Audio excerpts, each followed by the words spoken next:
So before we get to the title of this video, let's summarize what has happened recently. MrBeast wanted to drop a response to all his recent criticism, but he wasn't really comfortable with doing it on his own channel, so he actually went to Oomperville, which is a respected commentary YouTuber and also a business owner, and that's why probably the two relate a bit, and he dunked on the haters. He definitely debunked a bunch of things that Dogpack or Rosanna Pensino said, because they made a bunch of really baseless accusations. I mean, Dogpack literally said MrBeast bought a church and therefore he's the Antichrist. While of course there were some truths sprinkled throughout their videos, there was so much bad faith psychobabble, it was unbearable. And then also this dude Jake Weddle. This dude is literally a wannabe stand-up comedian, and you could certainly tell that his interview with Dogpack had this whole vibe of everything being a bit. So I personally was very weirded out when I first saw this. So I was actually going into the Dogpack video thinking that he had a point and there was a bunch of valid criticisms towards Jimmy, but then I saw this idiot on screen. I couldn't say no to the treadmill thing. Yeah. So I people who run marathons train forever and it's still hard. I mean, you can tell that this is a total performance, obviously. It's so unbearable, it's hard for me to find out this specific point where he's talking about this dude Delaware. Why do you call him Delaware? I didn't know. Apparently they called him Delaware because he's not allowed to go back to Delaware. That's his nickname?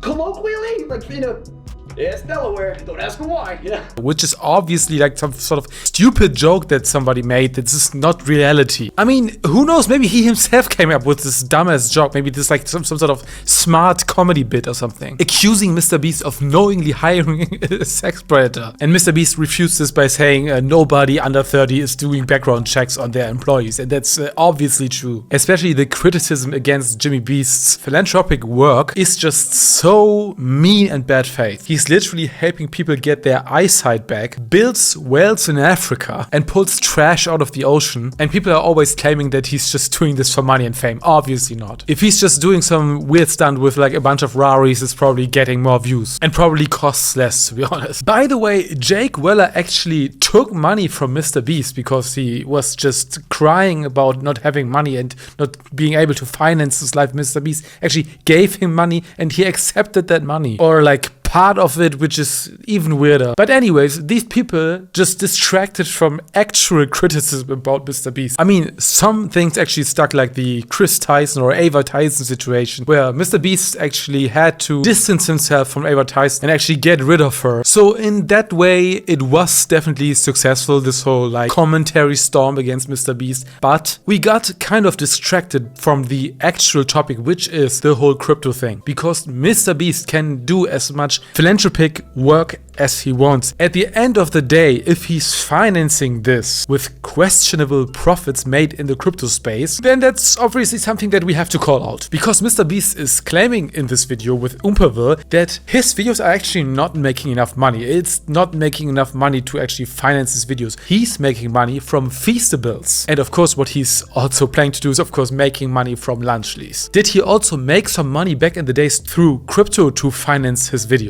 And now we come to a space where MrBeast is giving very conflicting information. I would suggest to watch both of these videos, Investing MrBeast by CoffeeZilla on his channel, and even the new MrBeast response to crypto allegations on the Voidzilla channel. Because CoffeeZilla knows best how bad Jimmy responded to the crypto allegations. MrBeast has his money and his crypto saved up in a crypto fund, which is managed by somebody else, not by himself. So basically, Jimmy Beast is not making any crypto transaction. That's at least what he's saying, and is actually believable, because MrBeast probably doesn't know too much about crypto and actually probably doesn't have the time for it. So he actually has people who manage his crypto, and he's claiming that these people have the knowledge. And that's kind of his plausible deniability when he gets questions about this topic. He just says, somebody else is managing my money. I'm not even touching this fund. But here's the problem. MrBeast actually claimed in videos before that he bought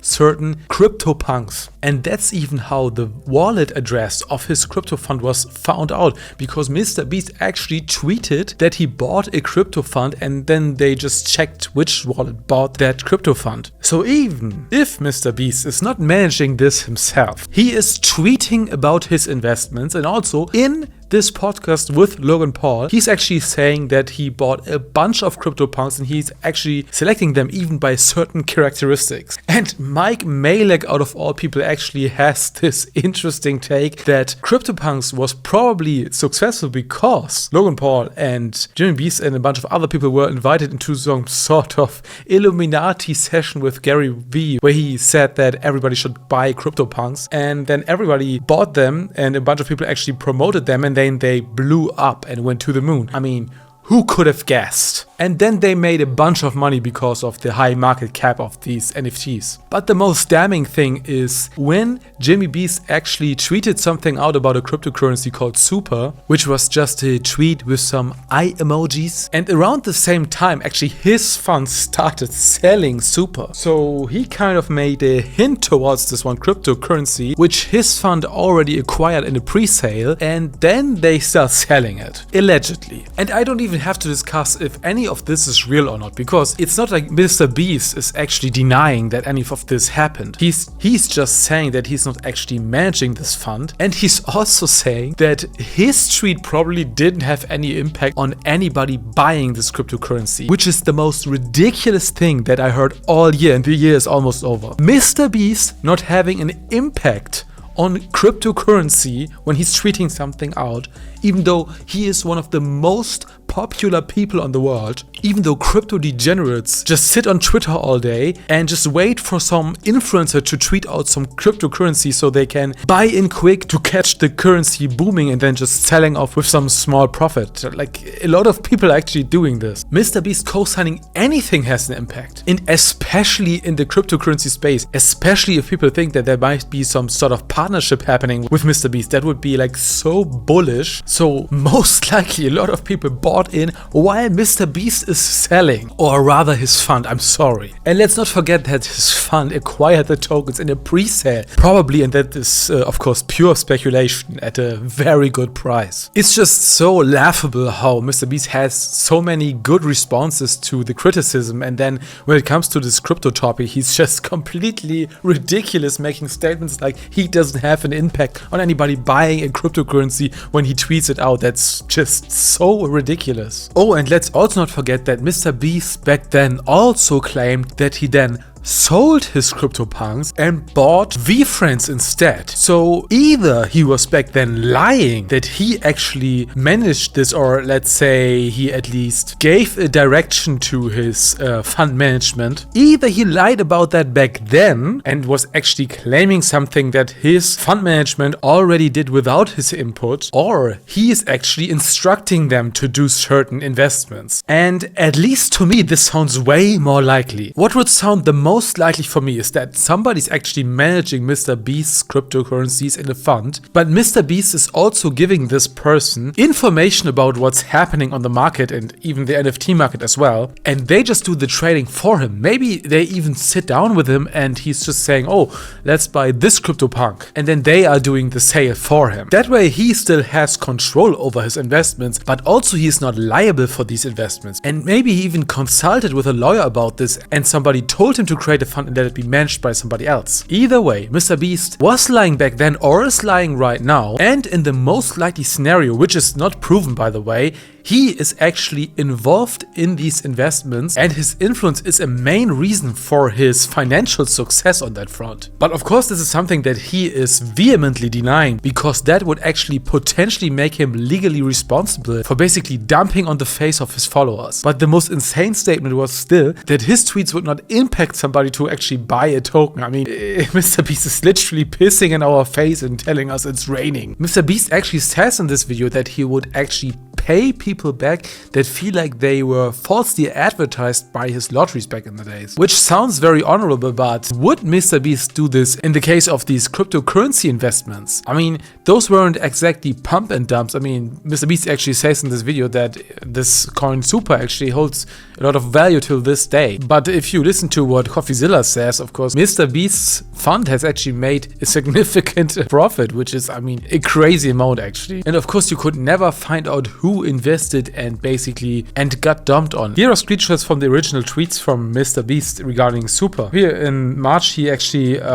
posted this emoji, and then he said, Super with a googly-eyed face in May 12, 2021. And you can actually see that around May 12th, this is right before this coin actually dumped a lot. It's of course always hard to say what impact Mr. Beast had and how high this impact is, because I mean, his tweet of course might have bumped up the coin, but on the other hand, his massive sale might have crashed the coin. So in the interview, Mr. Beast is saying that Super is actually trading at a reasonable price right now, which is true. But I mean, if somebody was making an investment around when Mr. Beast said it, and then it's dropping down to like 30 cents after some months, and then this person might be in financial trouble and has to actually pull out their money out of crypto, I mean, then they made like a significant, a crazy significant loss, which is of course something that can always happen in crypto. And that's why you have to be very comfortable with the money that you are investing, comfortable with losing it. But the main point is, we just don't know how significant the sale of Mr. Beast's fund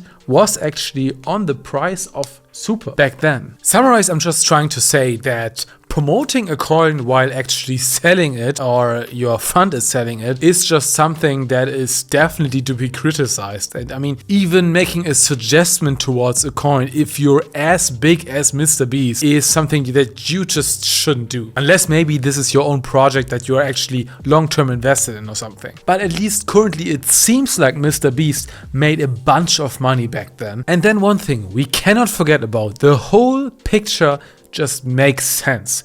Mr. Beast is hanging with people like Logan Paul, people like KSI, and people like Gary Vee. I mean, talk about the alleged influencer crypto scam elite. Not to mention all these dumbass rappers that actually did crypto scams. It just would make so much sense if Mr. Beast was doing insider trading, basically. And I just think that before Mr. Beast is completely addressing all of this, we just can't let him off the hook that easily, even though I think that a lot of the Mr. Beast slander is definitely unfounded, and especially the criticism towards his philanthropy, I think, is especially the most harmful. And Dogpack's inflated ego will now result in him probably being sued by Mr. Beast. So at the end, it's pretty important to dissect which information is actually relevant to the situation and what is actually just you just blabbing on about a topic that makes you a lot of views right now. But that's it. I will crown Dogpack an idiot, moral loser, of course, and of course I will crown Mr. Beast as a certified liar because he made statements that directly contradict each other. Basically, I would like somebody to grief his base in Minecraft. Oh, and by the way, please like this video because you might actually win a private jet. I mean, you might win a private jet, maybe not. Okay, that's it. Mr. Beast seems to be a liar, and Dogpack is a loser, and this other comedian dude is just so annoying, and I hate his fucking mullet. Okay, somebody had to say it. Okay, Joe out.